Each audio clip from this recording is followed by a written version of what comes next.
It could be a statistical trigger that's based on the amount of rainfall that hasn't occurred in an area, and there's an agreement that when that rainfall level over a period of time reaches a certain low amount, the trigger is met, because there's a mutual acceptance on both sides, both counterparts, that that trigger is appropriate. So that is the massive advantage of parametrics. They also actually unlock an awful lot more capital that the traditional insurance and reinsurance markets may not have. And what we're finding is, of course, that parametrics don't have to happen on their own. You can actually bring them into a strategy where you layer that into a traditional insurance scheme at the local level, but then parametrics are supporting the reinsurance cover for the insurance markets. And so they can be used in quite flexible ways. And there are many examples. I mean, the Caribbean Catastrophe Fund has a parametric trigger based on hurricane and earthquake. The Global Index Facility on agriculture has one. One that I was particularly involved in years ago was in Mexico, which is a livestock one that used satellite data to work out how much vegetation was growing. On the trigger that it didn't grow, you'd then get a disbursement of funds to buy feedstock. So there are many, many of these. The Caribbean one's great because it actually allows you to take advantage of diversification of the risk as well. Not every island is going to get affected in one event, and so there's a diversification benefit to it as well. That there are limitations, data being the main one, and modelling. Basis risk, as we would call it. Does the trigger go when you need it? Sometimes the triggers are not very well calibrated, and that can cause a lack of confidence. If the trigger works wrongly, people lose confidence in the ability to get the payments. So you have to be very careful how you design them. So again, it's part of the toolbox. Does it fit? Great. As just sort of to kind of capture the, I think Matthew's expertise here on the panel. In closing, before we move over to Safder and his expertise, particularly with Takaful, what is your advice? I mean, the whole idea of climate change and whether sort of event-based insurance is not a brand new thing, but it's relatively new, right? And donors only sort of more recently have embraced this. What kind of learning would you be able to share with this audience here in terms of how the World Bank has unlocked the potential?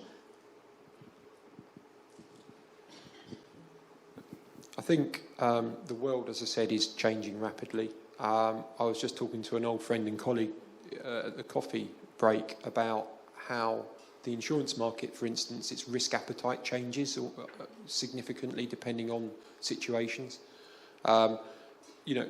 Just because something has been available in some form in the past doesn't mean to say it's going to be there in the future. Capital may be available, for instance, but the price may be too expensive for people. The bank, again, recognises that there is an increased uncertainty in the future to the scale and impact of climate risk. We need, as I said, to be mindful of all the sources of potential funding to support future, the leverage part.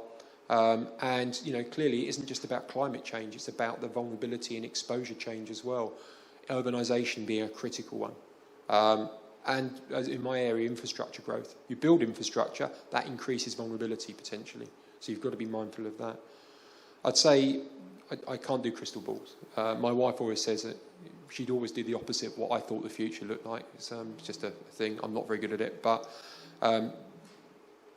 my view, capital will remain available for these types of things, particularly around alternative risk.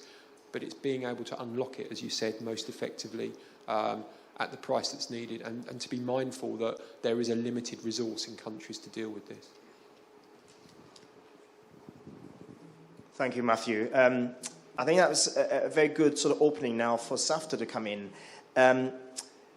Because it really strikes me that this is really very, very relevant to where most of you are operating. I mean, the Muslim world by and large. Also from our perspective as humanitarians, we have about 700 million people in the OIC member countries, the Muslim world, however you want to kind of label it, that are financially excluded and don't have insurance or access to bank accounts or other financial protection mechanisms. And we also see at the same time a disproportionately high insurance gap, right, in the Muslim world. So is the Takaful industry ready to kind of embrace what Matthew was talking about and sort of follow what the conventional sector has done with donor money, okay, by and large, not exclusively, but to build those partnerships, to reach out to those 700 million people who, I'm a humanitarian, so I don't talk about customers, but there could be your customers, right? And everybody could be a winner. They could receive the financial protection sort of products that will make their life better, protect them from those disasters that we've seen in the video. And obviously, the private sector is also, of course, an important engine for growth. Safder, are we ready?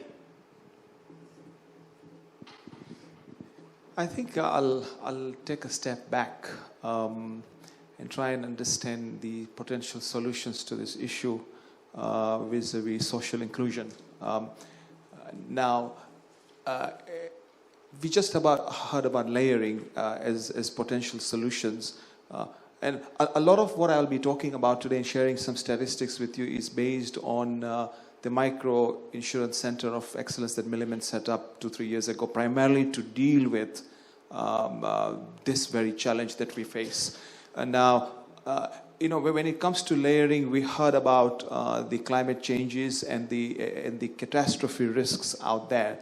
If you look at the recent statistics published by E&Y, in 2017, we were talking of almost 330 billion of overall cat losses, of which 49 billion on average is a result of climate changes. So that's clear, and analysts suggest that 49 billion is exponentially increasing. So there is something serious that needs to be done. Now, I won't talk about the cat risk and how to manage the cat risk because that has been dealt with.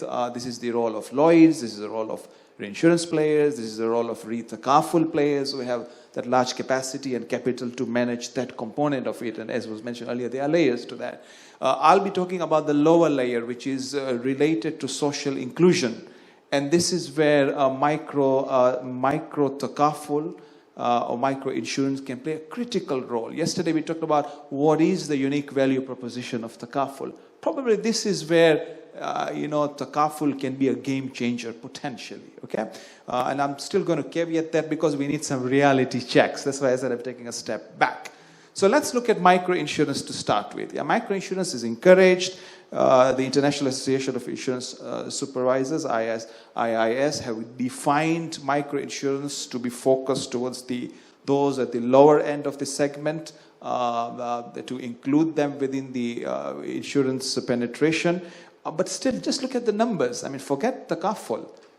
Micro takaful today, where the proponents of that and philosophize that this is where social inclusion comes in to protect the vulnerable.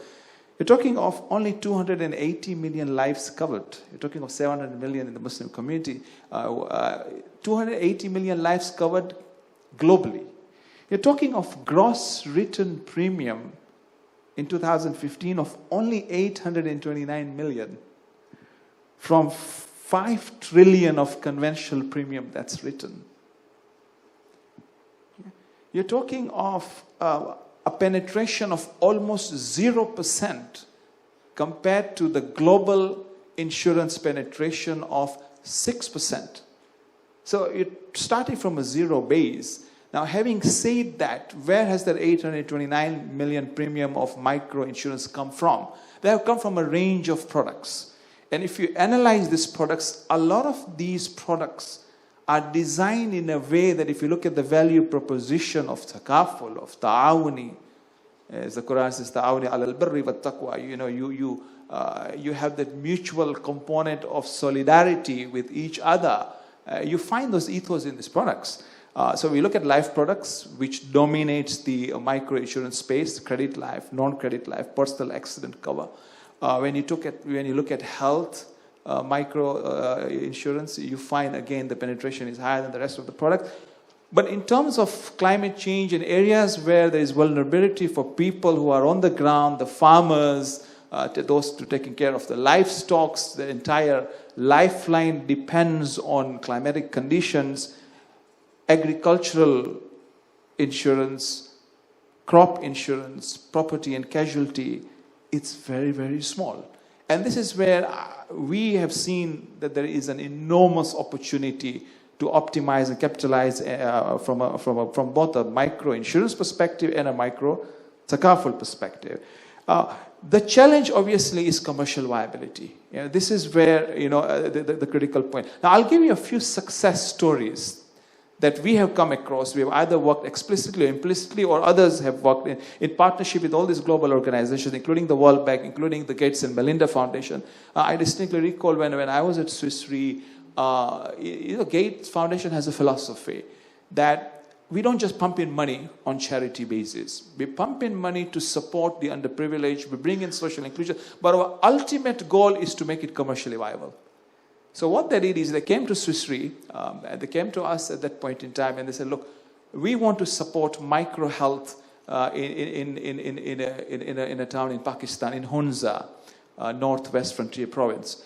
And they said that, can you carry out an actuarial study in terms of the loss ratios and all that? So we went out, we did some calculation, and said the loss ratio based on the affordable premium that you're talking about is 200%. So when Swiss Re saw that, I said, no way, we are not going to burn our capital. But we want to help. It's part of our corporate social responsibility. So what do? So we said, okay, let's get a fronting company, a takaful company in Pakistan. Let them front the product. Swiss Re provides the capacity of up to X million amount of money that Gates Foundation is pumping in. And Gates Foundation said, we're giving this money for 2 years. We know the loss ratios are going to be high. Swiss Re has no issues on capital. You manage the process. You bring in the expertise and competencies. And then let's make it commercially viable in the long term. So this is exactly what happened. So the money was pumped in. Swiss Re provided the fronting. The local company got an opportunity to learn from the experiences. Experiences started from 200% loss ratios to 150. The product design was revamped. Affordability components were brought in. Ultimately, it became a success story where you had loss ratios below 100%. So this is where there is a need of partnership when it comes to the holistic emphasis on this. I'll give you a few more examples just to make it practical, and then try and see if there is a solution to this front. Because the takaful players going alone on their own, it's not going to be an easy one. Yes, there is money to be made in personal accident and some of the credit lifelines where mortality rates are low and people are making money. But at the end of the day, it doesn't serve the ultimate purpose of pushing that segment of the society up, and particularly the most vulnerable, the farmers, and so on and so forth. So 1997, Uganda, AIG came on board together with MFI, the Micro Insurance Institute. They partnered together. And today there are 1.6 million lives in Uganda covered under personal accident cover. South Africa, 2004, this is where state intervention, regulation becomes so critical. So South Africa, 2004, South Africa is probably the highest penetration of insurance, certainly in Africa and in many parts of the world. But at the same time, this interesting part is the poverty rate is also very high. And there are South Africans who know better than me. So it was the financial sector charter that facilitated the process where innovation was brought forth to support the underprivileged. So you have insurances like funeral coverage and other products that have come up, very cheap products that meets the needs of those in the villages and those who can't afford. Philippines is another example where we have seen a success story. There was this typhoon index crop insurance where the rice farmers were provided the support. And again, this is where there was a public-private partnership where the Japanese government provided, the meteorological department provided the technical know-how to come up with an index where these farmers had compensation which was aligned to the coverage and the distance and the path of the typhoon that was coming. So, this is another success story that we see. Indonesia, the flood insurance where individuals are given cards where the water rises above a certain level, insurance comes on board. And the recent one where I personally have been involved in trying to understand from an actuarial perspective, the success has been in India. Under the Pradhan Mantri Fasal Bima Yojana scheme, the Prime Minister scheme. It's a huge project where the farmers in India, millions of them are covered under a governmental scheme, the Prime Minister's governmental scheme, where it's short-term insurance, it's a one-year insurance, and there are two seasons, the Kharif and the Rabi, the two seasons where if the climatic conditions change, the entire crop of those farmers are destroyed and they have nothing to survive on. Some say this was an election winner for the Prime Minister, but the reality is that many farmers have been provided protection. The state had to fund it, and they just came on board and they said that all insurance companies, this is going to be privatized, but we are fixing the price. So insurance companies came in and, they looked at the actuary and said, what's the loss ratio? We said, it's not going to be less than 150%. We don't know, climatic conditions can evolve, it can change. In 1 year, it's a lottery for you. Another year, it could end up in a major loss. But the experience suggests that all in all, insurance companies have made money, and the reason is that innovation has come in, InsurTech has crept in, there are satellite images that they capture, they exactly know what are the issues around the crops and what is required to manage the crop effectively. They have claims adjudication that is again done through satellite and drones and so on and so forth. So innovation has come in as a result of that, and lives of millions has changed. And last but not least is China. In China, you're talking of over 800 million people in rural areas. A lot of them farmers, peasants, and the government has put in an interesting proposition around government support, peasant participation, and commercial sponsorship. So I think these are the areas, just to set a preamble in terms of where we are. Now, if by extension, if you bring in the Thaqaful, the opportunities are significant, I believe. Right now, we're talking of a premium, as we mentioned yesterday, of almost 15 to 20 billion Thaqaful premium, of which 77% is from GCC, where they don't need such insurance at all. Southeast Asia accounts to the remaining 15%.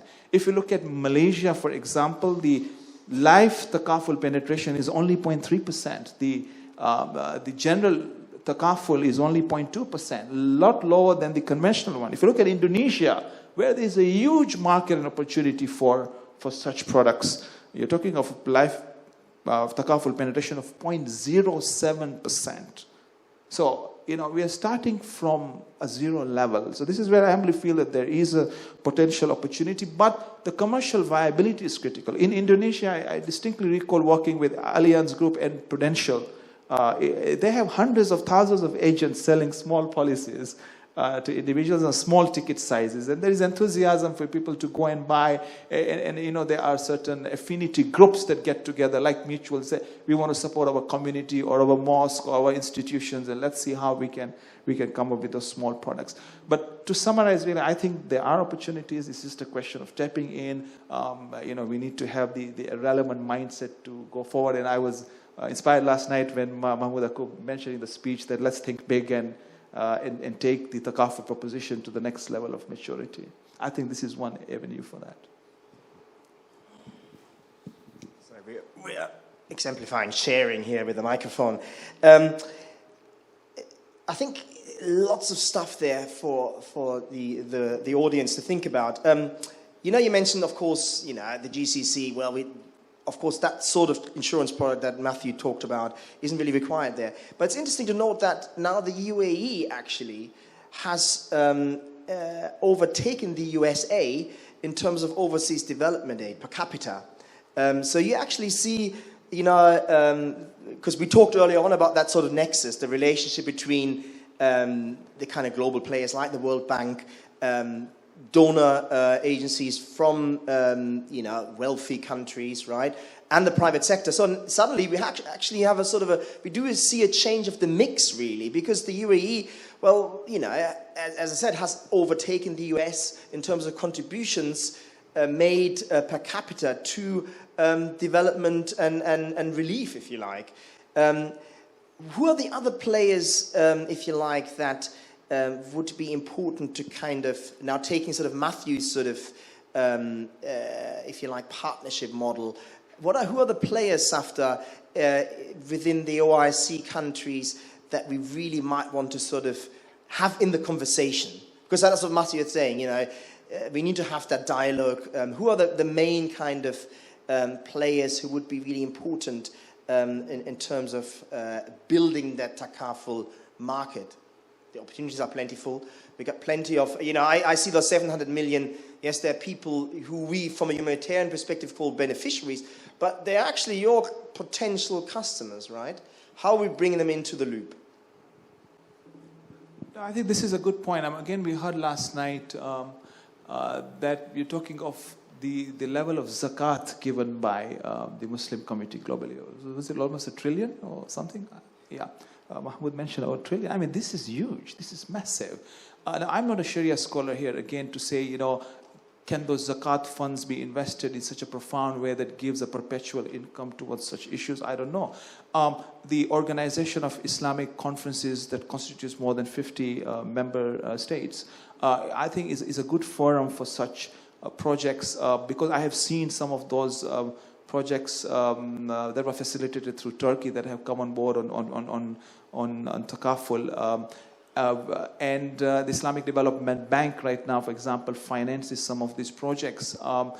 The important point really here is that there was one project that I recall through OIC where they were looking at the social structures around retirement, because even in the Muslim communities, after retirement, the state can't do much for them. So, how do you, these are vulnerable people, how do they take care of their income going forward? To come up with infrastructural projects that develops the economy. Takaful used, the funds from Takaful used to support those projects. So it's a win-win, and in the longer term, you get returns out of that. So one is infrastructural projects are coming in. Two, the funding is coming to Takaful. Three, ultimately the vulnerable's life is uplifted. So I believe these are some of the ideas that potentially could be explored going forward. The state, the zakat, the philanthropy, and the Takaful industry. It's a partnership requirement. You can't go alone on this. Is my humble suggestion. Excellent. Just looking at Iqbal, and we talked about risk appetite, but obviously, there might be another type of appetite that's built up in the room over the last hour or so. We've got a few minutes left, and obviously, this is the last session of the Takaful